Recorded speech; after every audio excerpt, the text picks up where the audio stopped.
Hi, I'm Jared. And I'm Desra, and we're students at the University of Stirling, here to take you on a grisly guide to Stirling's history. So come by yourself, come with a friend, and join our horrible history tour. The best part about it is that it's absolutely free. And our very first stop, our own university campus. Our journey starts right here in the very centre of our own 330-acre campus, where, right behind me, we have this very random-looking 10-foot standing stone.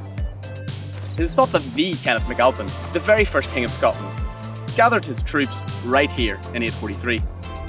And that was before they conquered the all-powerful Picts.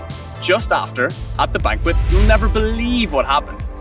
All those former enemies who were welcomed, or seemingly welcomed at the banquet, were brutally murdered.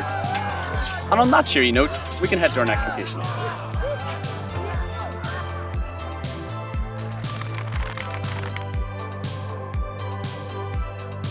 So here we are at the Abbey of Kenneth, where behind that tower lie the remains of King James III, King of Scots, and his wife, Margaret. King James was known as being feeble and cowardly, which tracks when he met his death while running from a battle. Some say it was an assassin dressed as a priest, and others say he simply fell off his horse. In contrast, his wife, Margaret, was known for her intellect and splendor, and she met her end at the age of 30 after suddenly falling ill. But most believe it was her husband who poisoned and killed her. After that romantic tale, let's head to our next spot. We're now at the Stirling Smith Museum and Art Gallery, established in 1874, and it's worth noting that it's absolutely free to visit. With over 40,000 objects and artefacts all about Stirling's history, we're here to tell you about one story in particular, about the hangman, Thomas Young. In 1820, one of Young's executions was so unpopular in the eyes of the public that he actually had to get sneaked in just to carry out his grisly act. And you can actually see the rope and axe right here in the museum.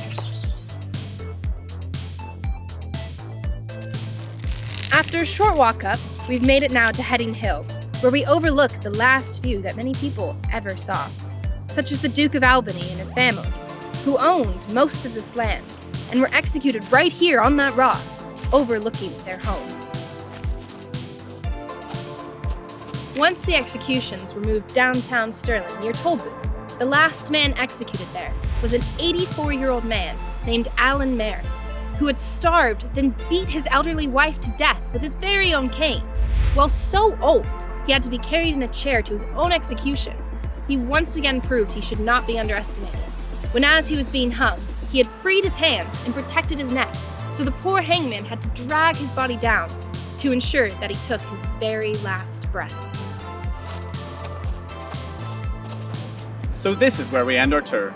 Grab some snacks and follow our trail. And remember, it doesn't cost a thing, so we hope you enjoy your time discovering what Stirling has to offer.